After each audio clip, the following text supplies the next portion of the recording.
Bonjour à tous et à toutes, j'espère que vous allez bien. À la fin du XIIIe siècle, les États croisés sont à l'agonie.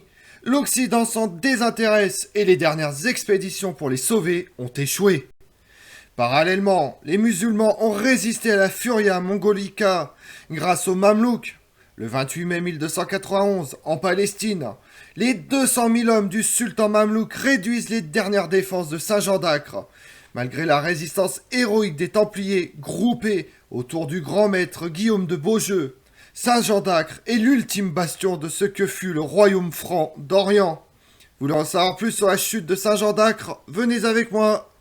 Les problèmes aperçus lors de la croisade de Frédéric II d'Arostophen, ou même avant, depuis la chute de Jérusalem en 1187 conquise par Saladin, ne cessent de s'accroître dans ce qui reste des États latins après le départ de Louis IX en 1254. Dans cette quasi-guerre civile, les cités italiennes et les ordres militaires jouent un rôle central. La rivalité entre Gênes et Venise et celle entre Hospitaliers et Templiers n'est sans doute pas pour rien dans l'affaiblissement des derniers États francs. On parle alors de la guerre de Sainte-Sabas, un monastère d'Acre, qui oppose d'un côté les Génois alliés à Philippe de Montfort et aux Hospitaliers de l'autre, les Vénitiens soutenus par les Templiers. À partir de 1260, avec leur victoire sur les Mongols et leur conquête de la Syrie, les sultans mamelouks du Caire, surtout Baïbar, 1260-1277, et Kalouan, 1279-1290, n'eurent de cesse de reconquérir les territoires sous domination franque. Le royaume de Jérusalem, dont la capitale de facto était Acre, depuis la prise de la ville sainte par Saladin en 1187, le comté de Tripoli, la principauté d'Antioche. Dans ce but, Baïbar mène des campagnes systématiques. En 1263, il abat Nazareth, attaque Acre. En 1265, il prend et rase Césarée, la ville d'Altite, qui ne put protéger la forteresse des Templiers, château pèlerin, et incendia Haïfa et Arsouf, qui étaient aux Hospitaliers. En 1266, ce fut la plus grande forteresse des Templiers, Safed, qui tombe. Malgré la promesse de Baïbar de leur laisser la vie sauve, tous les défenseurs furent tués. En 1268, ce fut le tour de Jaffa et d'une nouvelle forteresse templière, Beaufort, ainsi que de la principauté d'Antioche. Cette année-là, une paix de 10 ans, 10 mois, 10 jours et 10 heures fut signée. Les Francs tentent de se ressaisir. Ils éluent en 1269 un nouveau roi, Hugues III de Lusignan, et annoncent en 1270 une nouvelle croisade de Louis IX. Mais ne voyant arriver aucune troupe, Baïbar s'empare en 1271 de deux grosses forteresses du nord de la Terre Sainte, Châtel-Blanc qu'il prend aux Templiers et le craque aux Hospitaliers. Il ravit encore celle des Montfort, aux Teutoniques. Malgré l'arrivée à Acre de l'héritier du trône d'Angleterre, Édouard Plantagenet, une nouvelle paix de 10 ans fut signée en 1272.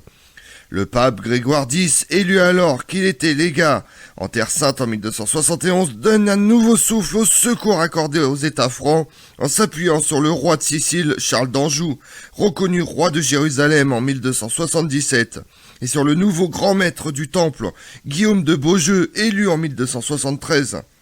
Lointain parent de Charles d'Anjou, celui-ci avait déjà séjourné en Orient.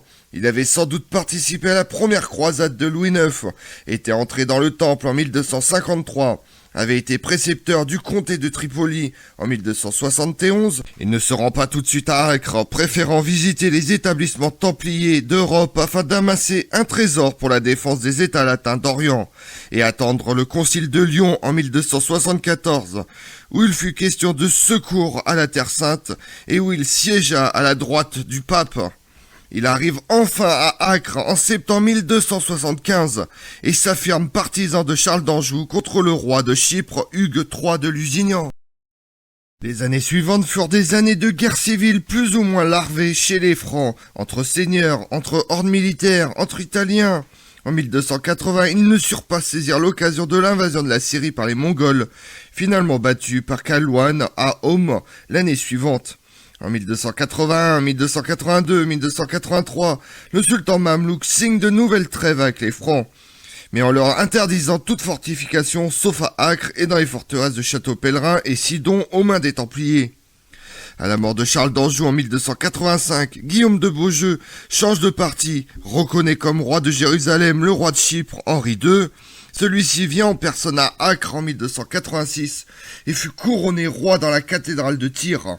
Mais malgré les moyens dont il disposait, il n'organisa pas la défense du royaume après la mort du dernier comte de Tripoli en 1287. Une révolution éclate dans cette ville et un parti fait appel à Khalwan qui en profite pour s'en emparer en 1289. Du royaume de Jérusalem, il ne reste plus alors que des miettes. Beyrouth, sous la tutelle du sultan de Sidon, Tyr, Acre, Château-Pèlerin, que les Mamelouks entendent conquérir à la fin de la trêve. Contrairement à son prédécesseur Baïbar, Khalwan vise d'abord la place principale Acre. Conscients de la menace, les Francs appellent alors à l'aide le pape et les souverains occidentaux, qui ne réagissent pas. Seuls des croisés d'Italie du Nord arrivent en août 1290, fournissant à Khalwan le casus belli, qui lui permet de rompre la trêve. Désœuvré, il parcourt en effet le pays autour d'Acre et tue les paysans musulmans qui allaient vendre leurs produits à la ville, ainsi que des Syriens chrétiens qu'ils avaient pris pour des musulmans à cause de leur barbe. Les autorités franques devant, selon le terme du traité, livrer au sultan les auteurs du crime. Guillaume de Beaujeu propose lors d'un conseil de lui remettre les condamnés à mort qui se trouvaient dans les prisons d'Acre. Mais les autres responsables s'y opposent, signifiant à Khalwan que ces nouveaux croisés ne ressortaient pas de leur juridiction. Le sultan ne se satisfait pas de cette réponse et prépare l'attaque de la ville. Le grand maître du temple, qui avait un contact dans son armée, l'émir Al-Fakri, fut immédiatement prévenu des plans de Khalwan, mais sa proximité avec les musulmans le faisant regarder comme peu fiable. Les chefs francs réunis à Acre ne le crurent pas. Dès la fin de l'été 1290, Khalwan mène ses préparatifs de guerre en Syrie, faisant notamment fabriquer des engins de jet et de siège pour abattre les puissantes murailles de la ville. Sa mort en novembre de la même année ne met pas fin aux opérations, poursuivies par son fils et successeur, Al-Khalil. Celui-ci jette en prison les ambassadeurs francs, parmi lesquels des Templiers, qui lui furent envoyés en début 1291. Il avait écrit plus tôt à Guillaume de Beaujeu une lettre où il l'appelait le noble maître du temple, le véritable et le sage, tout en disant celui qui punit les rebelles, le chasseur des Francs, des Tartares et des Arméniens, l'arracheur des châteaux des mains des mécréants, et en lui annonçant qu'il allait s'emparer d'Acre pour venger les affronts reçus. Après avoir fait prêcher la guerre sainte, Al-Kamil, qui se trouvait au Caire, met en marche ses armées de Syrie et d'Égypte en mars 1291. Le 5 avril, des troupes innombrables, le Templier de Tyr, un noble de l'entourage de Guillaume de Beaujeu, travaillant comme secrétaire et traducteur de l'arabe dans la chancellerie du Temple, les estime à plus de 70 000 cavaliers et 150 000 fantassins, commence à s'installer dans la plaine d'Acre. Le camp s'étendait à plus de 10 km au nord et au sud, la tente pourpre d'Al-Kamil, faisant face à la ville sur une hauteur appartenant aux Templiers. Toujours selon le Templier de Tyr, Acre abritait alors entre 30 000 et 40 000 habitants, et sa défense était assurée par 700 à 800 chevaliers et 13 000 fantassins. Elle était formée de la vieille ville qui entourait le port au sud, avec ses propres fortifications, et du faubourg de Montmussar, la nouvelle ville construite à la fin du XIIe siècle, défendue sur l'extérieur par un fossé et un rempart. Le quartier des Templiers se situait au sud-ouest de la vieille ville. Selon le Templier de Tyr, la forteresse constituait la place la plus forte de toute la cité, occupant un large terrain au bord de la mer, comme un château. L'entrée en était une haute et forte tour aux épaisses murailles. Le palais du grand maître se trouvait du côté du quartier Pisan, vers le port, à l'abri de plusieurs tours. Dans celle qu'avait fait édifier Saladin, en surplomb de la mer, était conservé le trésor de l'ordre des Templiers. Quant à la citadelle et au quartier des Hospitaliers, il se situait au centre de la vieille ville, adossé à la vieille muraille. Les Teutoniques, les Génois, les Vénitiens et les Pisans y avaient aussi leur propre quartier. La cathédrale Sainte-Croix servait d'église pour le patriarche latin de Jérusalem. À l'approche des troupes d'Al-Kamil, les différents chefs s'accordent pour organiser un service de défense de la muraille et des portes. Le commandement en était assuré à tour de rôle par Jean de Grailly, chef des Français, Othon de Granson, chef des Anglais, Guillaume de Beaujeu, maître des Templiers, Jean de Villiers, maître de l'hôpital, le maître de l'ordre anglais de Saint-Thomas, et le maître de l'ordre de Saint-Lazare. Le temple était pour sa part chargé de la défense du secteur nord de Mont Mussar. Quand les Magionaux, engins de siège, furent montés entre 72 et 92, les forces mamelouks investirent la ville le 15 avril. Elles creusent également des mines dans l'espoir de prendre la cité le plus rapidement possible, le sultan n'ayant pas de flotte pour en faire le blocus et l'affamer. Dès la nuit du 15 avril, une première sortie menée au nord par les Templiers avec les Français et les Anglais dans le but de brûler les Magionaux, surnommés la Furieuse, surprit les Mamelouks. Mais les chevaux se prirent les pattes dans les cordes des tentes et les assiégés durent faire retraite, laissant 18 morts. Quelques jours plus tard, une autre sortie échoue. Pendant près d'un mois, 4 gros Magionaux, tels la Furieuse au nord et la Victorieuse à l'est et des plus petits, les taureaux noirs, d'une efficacité redoutable, bombardent la ville. Le 4 mai, le roi Henri II de Chypre et de Jérusalem arrive avec 200 chevaliers, 500 fantassins et du ravitaillement. Il envoya un templier et un hospitalier à Al-Kamil, lesquels leur demandaient « M'avez-vous apporté les clés de la ville ?» et leur signifia qu'il voulait seulement une capitulation et épargnerait les habitants et leurs biens. Après quelques heures de répit, le bombardement et les creusements de sapes reprirent de plus belle, les assiégés creusant leurs propres contremines. Le 8 mai, les Mamelouks tentent une percée dans l'angle nord-est de la muraille à la tour Neuve, commandée par le frère du roi Amaury de Chypre. Le 15 mai, certains auteurs indiquent le 12, leurs sapes atteignent la tour, dont un pan s'écroule dans le fossé, permettant après des travaux de terrassement le passage des musulmans. Ceux-ci furent cependant stoppés par une construction de bois rapidement établie par les Francs. Le 15 mai, les Templiers et les Hospitaliers repoussent une nouvelle attaque sur la porte Saint-Antoine, à la jonction des murailles de la vieille ville et de Montmussard. Enfin, le vendredi 18 mai, jour de la prière, le sultan ordonne l'assaut et les troupes s'avancent au son des tambourins qui avaient moult horribles voix et moult grandes, rapporte le Templier de Tyr. Ayant pénétré par la tour Neuve, ils emportent facilement la tour maudite, un peu plus au sud, dont les défenseurs n'opposent pas de résistance. Les porteurs de grands boucliers s'avancent d'abord, puis ceux qui jetaient du feu grégeois, enfin les archers et arbaléstriers.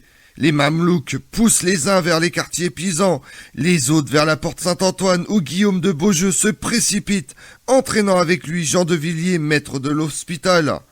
À 3 heures, le bras levé, en plein combat, Beaujeu reçut un carreau d'arbalète sous la selle. Se sentant touché à mort, il commence à se retirer, suivi par ses troupes. Ignorant de sa blessure et croyant qu'il cherche à se sauver, des croisés italiens lui dirent « Pour Dieu, sire, ne partez pas, car la ville sera vite perdue. » Il répond avec force « Seigneur, je n'en peux plus, car je suis mort, voyez le coup. » Les croisés virent alors le carreau fiché dans son corps. Des frères le firent descendre de son cheval et l'emportent sur un bouclier dans son palais où il meurt le soir. La retraite des Templiers, suivie de l'évacuation par Jean de Grailly, blessé, et par Othon de Granson de la partie des remparts qu'il défendait, pour s'embarquer avec Jean de Villiers, créa la panique dans la ville. Ce fut une fuite éperdue vers le port où mouillaient trop peu de navires pour embarquer les habitants et les hommes d'armes. Surchargés, certains coulèrent, tandis que les Mamelouks faisaient un butin de femmes et d'enfants et massacraient les autres à fur et à mesure de leur avancée. Le soir du 18 mai, seul le quartier du Temple tenait encore. Repli, selon le Templier de Tyr, 10 000 réfugiés. Les quelques navires restants purent emporter le roi de Chypre, Henri II, et des habitants. De leur côté, les Templiers continuaient à résister comme ils le purent. Le 25 mai, enfin, le sultan Al-Kamil offre une capitulation honorable au maréchal du Temple, Pierre de Sévray, garantissant la vie et les biens de ceux qui se trouvaient à l'intérieur. Quand les Mamelouks pénétrèrent dans Acre pour contrôler l'embarquement, certains commencent pourtant à se livrer au pillage et à molester les femmes. Les Templiers reprirent alors les armes. La nuit, le grand commandeur du Temple, Thibaut de Gaudin, quitte la place avec le trésor de l'ordre qu'il emporta à Sidon. Le sultan propose une nouvelle capitulation, mais quand Pierre de Servray et des frères du Temple se trouvèrent devant lui, il les fait décapiter. Les derniers Templiers mènent une ultime résistance jusqu'au 28 mai, où à cause des mines des Mamelouks, tout le bâtiment des Templiers s'écroule sur eux et leurs assaillants. Quant aux survivants, ils furent tous massacrés. Le temple ne possédait plus en Terre Sainte que Sidon, où Thibaut Gaudin fut élu grand maître de l'ordre, château pèlerin et Tostos. À l'approche d'une grosse armée mamelouk devant Sidon, les Templiers se replient dans le château de la mer et Thibaut Gaudin part chercher des renforts à Chypre. Mais il ne revint pas. Pendant ce temps, les Mamelouks construisaient un chaussée pour relier la terre au château de la mer. Les Templiers de Chypre écrient alors à leurs frères d'abandonner la place, ce qu'ils firent le 14 juillet. Ceux de Tortosa firent la même. Le 3 août, ils conservèrent cependant l'îlot de Roide face à la ville jusqu'en 1303, suivi le 14 août par ceux de Château-Pèlerin, symbole du temple en Terre Sainte, qu'Alcamille se dépêche de détruire. Comme le note laconiquement le Templier de Tyr, cette fois tout fut perdu, si bien que les chrétiens ne possédaient plus qu'une seule poignée de terre en Syrie. Et pendant ce temps-là, dans le monde, le 19 février 1291, c'est la signature de la paix de Brignoles, à la suite de la conférence de Tarascon, et à l'issue d'une rencontre préalable à Aix-en-Provence entre Afonso III, roi d'Aragon, et Charles II d'Anjou, qui renonce à ses prétentions sur le royaume d'Aragon, tandis qu'Afonso III s'engage à ne pas secourir son frère Gemme Ier en Sicile. Le 16 mars, Sanga, ministre des Finances de Kubilai Khan, est arrêté pour malversation. En août, il est condamné à mort. La prise de Saint-Jean d'Acre en 1291 par les troupes mamelouques au cours d'un siège où se distinguent les Templiers marque la fin de la présence franque en Terre Sainte. On considère comme la fin de l'époque des croisades symbolisée par la chute de Saint-Jean d'Acre en 1291.